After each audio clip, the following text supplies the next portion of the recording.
Hello, good evening. এই লাইটটা আমাদের বাড়িতে নতুন এসছে, দারুণ। শুভ সন্ধ্যা, একটু পরে গুড নাইট হয়ে যাবে।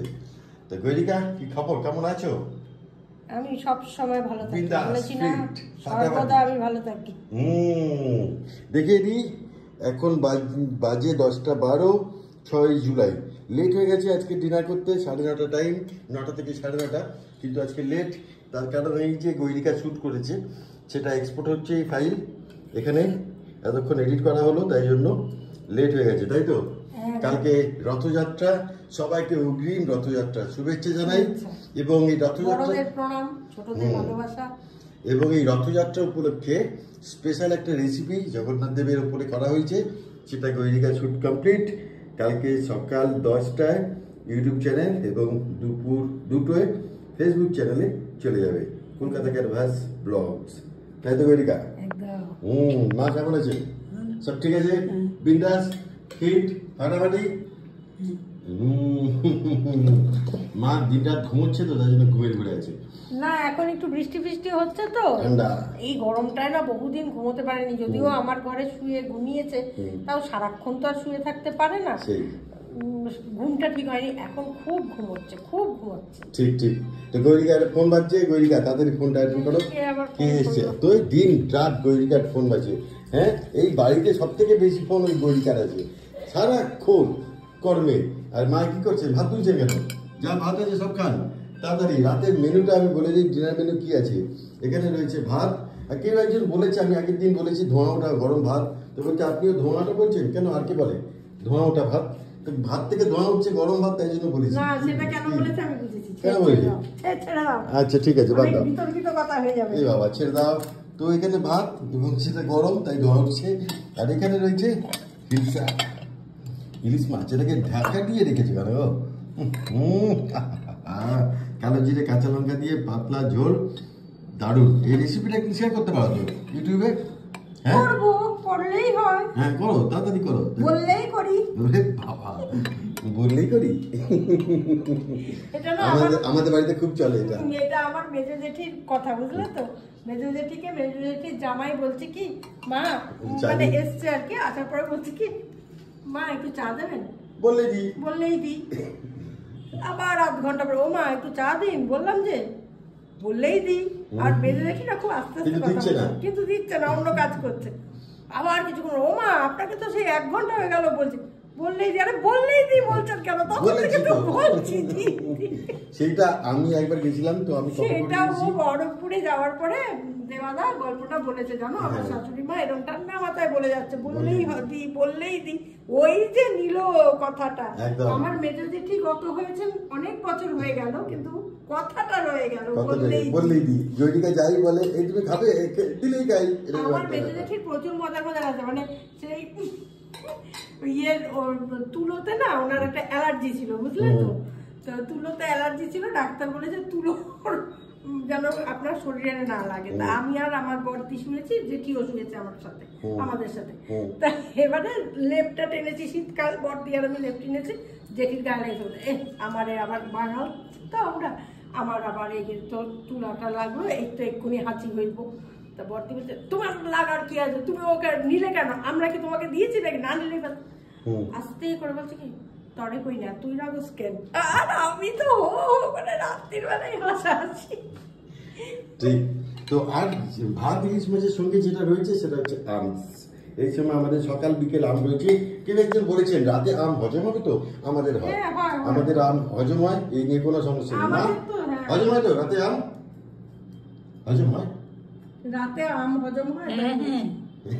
তো হজম হয় না এরকম আমি জানি না কেন হজম হয় না, তো ডাক্তার দেখান কেন হজম হয় না। এটা তো একটা রোগ, তাই না? আম হজম না হওয়ার কি? সেটাই বলছি, আপনি একবার ইমিডিয়েট ডাক্তার দেখিয়ে নিন। তো আমাদের আম হজম হয়, অনেকেরই হয় রাত্রিবেলা আম, এই নিয়ে কোনো চাপ নেই, কোনো সমস্যা নেই। তো চলো গৈরিকা, খাওয়া শুরু করো, আর আমিও খাবো। কিন্তু একটা গল্প বলি, স্টোরি অফ দ্য ডে, শুনলে? Very good. এক খুব বড় লোক মহিলা, ঠিক আছে, মানে মেয়ে আর কি, খুব বড় লোক বাড়ি। তো তার চোখের কোনো সমস্যা হয়েছে, সে গেছে ডাক্তার দেখাতে। তো ডাক্তার দেখে বলছে, ঠিক আছে আপনার চোখের সমস্যা আছে, আপনি সবুজ এর উপরে কনসেন্ট্রেট করুন, মানে চেষ্টা করুন ম্যাক্সিমাম সবুজ কিছু দেখার। তো হ্যাঁ, বড় লোকের মেয়ে শুনে চলে এসছে, বাড়িতে এসে বলছে বাড়ির পেন্ট সবুজ করে দাও। বাড়ির পেন্ট সবুজ হয়ে গেল এবং সমস্ত জামা কাপড় সবুজ হবে, সবুজ হয়ে গেল। বাড়িতে প্রচুর গাছ লাগানো হবে, বাংলো বাড়ি, বড় লোক তো প্রচুর সবুজ গাছ লাগানো হয়ে গেল এবং যে কর্মচারীরা বাড়িতে রয়েছে তাদেরকেও সবুজ ড্রেস দিয়ে দেওয়া হয়ে গেল। মেয়েটারও সমস্ত পুরনো ড্রেস ফেলে সব সবুজ দিয়ে চলে এসেছে এবং বাড়িতে যা আছে চতুর্দিকে সব সবুজ। এবং বাড়িতে কোনো লোকজন এলে তাদেরকে সবুজ কোট প্যান্ট দেওয়া হচ্ছে বা শাড়ি দেওয়া হচ্ছে, সবুজ পরে ঢুকতে হবে, কারণ সেই মেয়েটিকে চতুর্দিকে সবুজ দেখতে হবে। তাই তো বেশ কিছুদিন পর ডাক্তার নিজে বাড়িতে এসছে। তো মা শুনছেন গল্পটা? হ্যাঁ, ডাক্তার নিজে বাড়িতে এসছে, এসে ঢুকতে চাইছে বা ওখানে সিকিউরিটি গার্ড তারাও সবুজ পরে আছে, বলছে আপনাকে ঢুকতে গেলে ড্রেস পরতে হবে, সবুজ পরতে হবে। ডাক্তার বলছে কেন? বলছে না, ওনাকে ডাক্তারবাবু বলেছেন, এরা ডাক্তারবাবু গেছেন না, ওনাকে ডাক্তারবাবু বলেছেন ওনাকে সব সবুজ, চতুর্দিকে সবুজ থাকতে হবে, তো আপনাকে সবুজ করে ঢুকতে হবে, পারলে আকাশকেও সবুজ করে দেয় আর কি। তো এরকম ব্যাপার। তো ডাক্তারবাবু যাই হোক পরিচয় টরিচয় দিয়ে সবুজ পরে গেছে, পেশেন্টে গেছে, গিয়ে বলছে একটাই কথা, আমি আপনাকে সবুজের উপরে দেখতে বলেছি, ঠিক আছে, সব সবুজ দেখবেন, ঠিক আছে, তার জন্য এত কিছু করার তো দরকার ছিল না, আপনি একটা সবুজ চশমা পরলেই হয়ে যেত, যার গ্লাসটা সবুজ এটা পরলেই হয়ে যেত। কি বলে, ঠিক বলেছি কিনা ডাক্তারবাবু? মরাল অফ দ্য স্টোরি কি? মরাল অফ দ্য স্টোরি হলো চারপাশে কি হচ্ছে বা সেদিকে বদলানোর চেষ্টা না করে সোশ্যাল মিডিয়ায় অনেকে অনেক রকম দেয় এবং তারা সমাজকে বদলানোর চেষ্টা করে। না, আরো অদ্ভুত ইদানিং হয়েছে কি বলতো, মানে আমি দেখি, আমি আগে শেষ করি। তো নিজের দৃষ্টিভঙ্গিটা যদি পাল্টানো যায়, হ্যাঁ, নিজের চশমাটা যদি পাল্টানো যায়, তাহলে কিন্তু সমাজের নোংরা দেখা বন্ধ হয়ে যাবে এবং খুব খোঁজা, নেগেটিভিটি খোঁজাটা বন্ধ হয়ে যাবে। একটা আমি কোটেশন দেখছিলাম যে নিজের দোষটা কেউ বলে না, অন্যের দোষটাই দেখে। যখন কোনো কিছু একটা ঘটে অন্যকে দোষারোপ করার জন্য সবাই উঠে পড়ে লাগে। আর ইদানিং যেটা হয়েছে সোশ্যাল মিডিয়াতে দেখছি, খুব সততার লড়াই চলছে যে আমি সৎ, অমুকে অসৎ, সেই মুখোশটা খুললাম। আরে মুখোশ খুলতে গিয়ে তোমারও একটা অসততা কিন্তু ধরা পড়ছে, তোমার মুখোশটাও কিন্তু কেউ খুলতে পারে, কিন্তু সেটা কেউ খোলে না, বা কেউ খোলে না, কেউ খোলে, সেটা কথা না। আমার কি যেটা ঘটছে খুব আমার কাছে অবাক লাগে। অনেকে তোমরা বলছো তো ব্লগিং কেন বন্ধ করলে, এই প্রসঙ্গে এই কথাটা বলি একটু। ব্লগিং বন্ধ করলাম তার কারণ হচ্ছে অনেকেই আছো যারা আছে আর কি, যারা বিশেষ করে কন্টেন্ট ক্রিয়েটার বলবো আমি, দু একজন একটা ভিডিও হয়তো কখনো দেখেছে, সেইটাকে বেস করে সে ভিডিও নামিয়ে ফেলছে যে এদের মুখোশ খুললাম, কিন্তু আগে পরে কিচ্ছু সে জানে না, জানবার চেষ্টাও করে না। আমার বাবা বলতো যে এটাকে ইয়েলো জার্নালিজম বলে, যে ঘরে বসে সাংবাদিকতা হয় না। তুমি যখন কারোর সম্পর্কে কোনো কথা বলবে বা কাউকে বদলানোর চেষ্টা করবে, তখন তার ডিটেলসটা তোমাকে জানতে হবে। ওই রকমই এই মেয়েটি চোখে চশমাটা যদি মানে নিজের নজরটা যদি পাল্টে দিত, তাহলে কিন্তু দেখতো সবটাই সবুজ। কিন্তু সেটা না করে আমরা করি কি, পুরো জগৎটাকে আমার মতো করতে চাই, সেটা হয় না। লোকের মধ্যে বা অন্যান্য বিষয়ের মধ্যে নেগেটিভিটি না খুঁজে নিজের পজিটিভিটিটা বাড়িয়ে দিন, দেখবেন নেগেটিভিটি আর দেখতেই পাবেন না, চতুর্দিকে পজিটিভ দেখতে পাবেন। একদম। আমাকে সেদিনই একজন বলে যে তুমি এত পজিটিভ থাকো কি করে? একদম, কারণ আমি সত্যি সবকিছুর মধ্যে চেষ্টা করি পজিটিভিটিটা খুঁজে বার করার।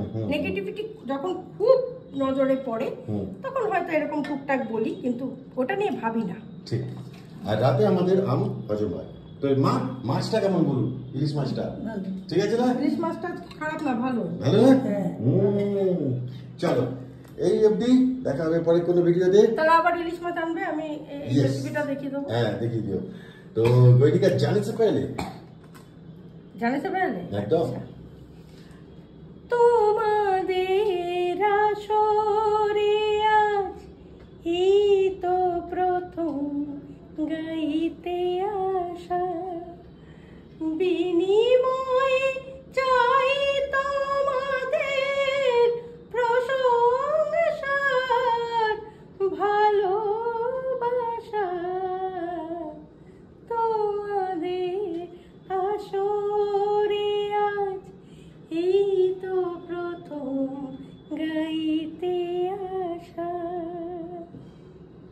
একদম। আর একটা কথা বলে দিই, আমাকে আগের দিন কেউ বলেছিলেন যে এই গল্পটা অমুকের জায়গা থেকে নকল করা, একদম তাই।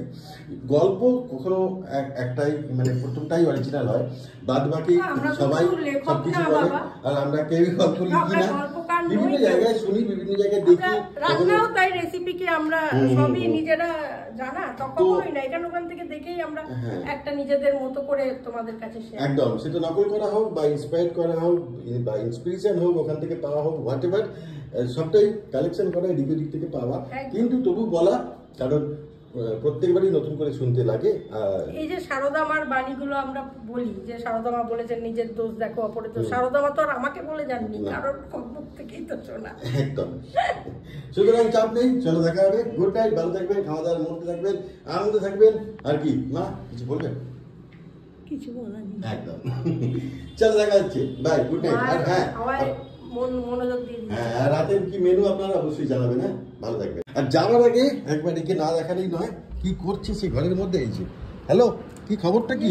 এই যে ফ্যান এসি সব সময় ওর জন্য অন, আর সে এইখানে। কি ব্যাপারটা কি রে? হ্যালো, এই দেখো। ও বাথরুম পেয়েছে নাকি? কোথায় যাচ্ছিস তুই? কি রে? চলে এসো রাজা। গুড নাইট বলে দাও সবাইকে, গুড নাইট বলে দাও তো বাবু। Good night.